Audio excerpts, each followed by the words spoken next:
Dusted, just settles like nothing's here. Du coup, bienvenue. On est dans les espaces de Analog Asia à Phnom Penh. Donc, Analog Asia est une start-up puisque c'est une compagnie qui a vraiment vu le jour à partir de septembre 2023. Après maintes discussions avec Valentin qu'on va rencontrer par la suite. Et donc nous sommes une hospitality management company. Donc on est opérateur de différents espaces, que ce soit des espaces d'événementiel, que ce soit des outlets F&B également. Et on a également beaucoup plus d'activités, notamment tournées sur le créatif et sur le marketing en général, que je vous montrerai après.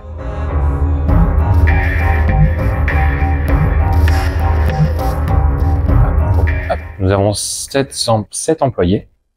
7 employés plus des partenaires. Donc il y a moi et Valentin qui sommes bien sûr partenaires managers, disons. Et il y a d'autres stratégiques partenaires qui ne sont pas là. Donc il y a également Kofi qui s'occupe de Laima Studio. Il y a Sam qui est le host du podcast, du vidéo podcast qui est en préparation, qui s'appelle Open Mind Podcast, Home Podcast du coup. Et également et puis d'autres voilà. Donc on est à peu près une dizaine à travailler ici.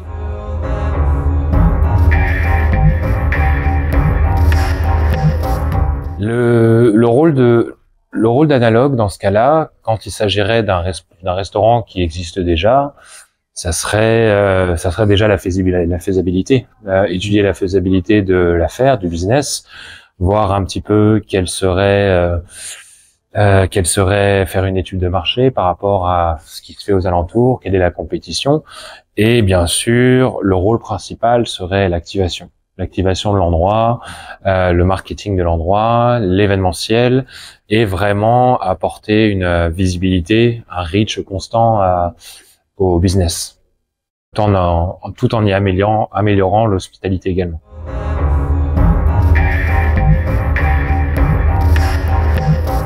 Effectivement, c'est pas vraiment un espace de bureau conventionnel. Les bureaux d'Analog font 190 mètres carrés au total. Donc, comme je te l'ai dit précédemment, on y héberge un studio de photographie, on y héberge le podcast, on y héberge nos employés Analog également. Il y a un fashion designer également qui travaille ici. Ce sont des espaces créatifs, qui sont faits pour émanciper la créativité, pardon. Tout le monde peut travailler de où il le souhaite. Là, vous avez les bureaux qui sont derrière nous. Ici, les employés s'installent également dans le sofa pour travailler. Il y a des espaces de travail un petit peu partout. Il y a des espaces de sieste également.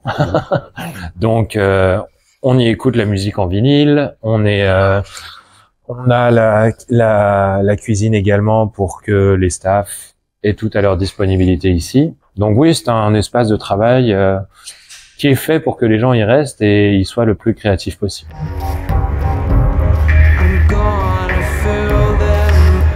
Parce que ça existe déjà, mais je pense que ça existe déjà, mais je n'ai pas d'exemple là tout de suite je n'ai pas d'exemple qui me vienne tout de suite en tête.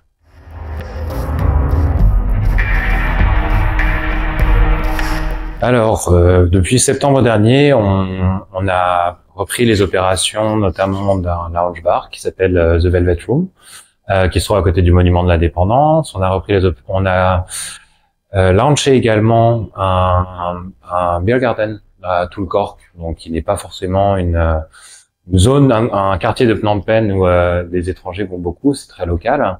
Donc un beer garden avec un écran géant qui fait quand même 4 mètres sur 2 mètres, 2,5 mètres.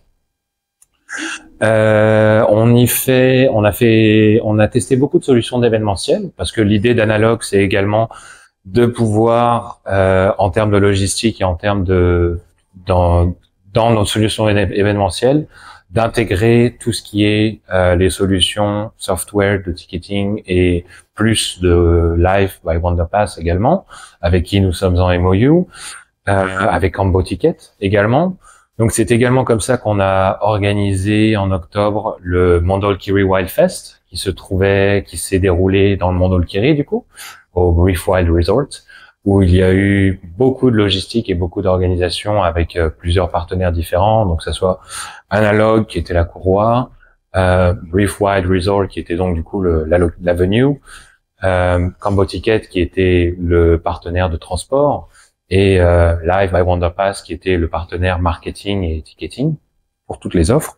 Donc c'est de ce point de vue-là, l'événement a été un succès. C'était 3 jours de festival pendant la période de Pchumben. On avait eu 50 à 70 personnes tous les jours, ce qui était relativement positif. Et puis on a également des artistes tous les jours à Velvet Room. On a des soirées à thème et des soirées de cinéma qui sont prévues à Brief Garden depuis pas très longtemps en fait. Et on ouvre également un espace d'événementiel à partir de fin décembre, début janvier, qui s'appelle The Arena à Factory, qui est donc au sud de Phnom Penh, où il y aura des festivals et des événements à peu près toutes les semaines.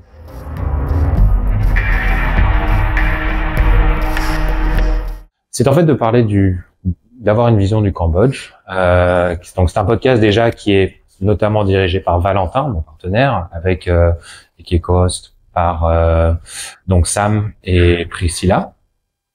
C'est un podcast donc qui s'appelle Open Mind Podcast. C'est en vidéo et à partir de janvier, il y aura un épisode qui sortira toutes les semaines. Donc il y a déjà eu Soka Yoon qui est un graphiste khmer américain qui travaille beaucoup avec l'intelligence artificielle. Il y a également Urin Tot, qui est également un influenceur au Cambodge, qui fait beaucoup de tutoriels sur Instagram.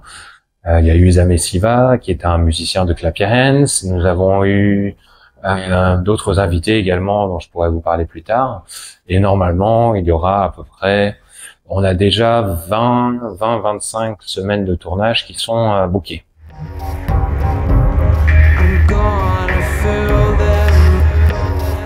Alors, la grande ambition d'Analog Asia, c'est pas une question évidente, mais disons que ça serait au fur et à mesure du temps de pouvoir opérer de plus en plus d'établissements, de plus en plus d'outlets, de proposer de plus en plus de solutions d'événementiel, que ça soit par le biais de la tech ou autre, et tout simplement de pouvoir faire nos propres projets.